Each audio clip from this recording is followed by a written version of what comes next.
पिंपरी चिंचवडमध्ये तापमानाचा कहर, उष्माघाताचा धोका, तर पालिका प्रशासनाची आरोग्य यंत्रणा सतर्क मोडवर. पिंपरी चिंचवड शहरात उन्हाचा तडाखा दिवसेंदिवस तीव्र होत असून नागरिकांच्या आरोग्याला गंभीर धोका निर्माण झाला आहे. वाढत्या तापमानामुळे उष्माघाताच्या घटनांमध्ये वाढ होण्याची शक्यता व्यक्त करण्यात येते आहे. या पार्श्वभूमीवर पिंपरी चिंचवड महानगरपालिकेच्या वैद्यकीय विभागाने नागरिकांना सतर्क राहण्याचे आवाहन केले आहे. उष्माघात ही गंभीर समस्या असून चक्कर येणे, मळमळ, डोकेदुखी, अशक्तपणा किंवा बेशुद्ध अवस्था अशी लक्षणे दिसू शकतात. महापालिकेचे आयुक्त डॉक्टर विजय सूर्यवंशी यांनी म्हटलं आहे की शहरातील सर्व रुग्णालयांमध्ये आपत्कालीन उपचारांची पूर्ण तयारी करण्यात आली आहे. तसेच कोणतीही लक्षणे दिसता त्वरित उपचार घेण्याचे आवाहन करण्यात आलं आहे.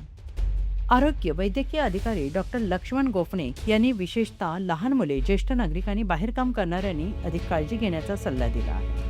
दरम्यान नागरिकांनी दुपारी 12 ते 4 या वेळेत बाहेर पडणे टाळावे, भरपूर पाणी प्यावे, थकवा जाणवल्यास त्वरित सावलीत विश्रांती घ्यावी असे आवाहन प्रशासनाकडून करण्यात आले आहे.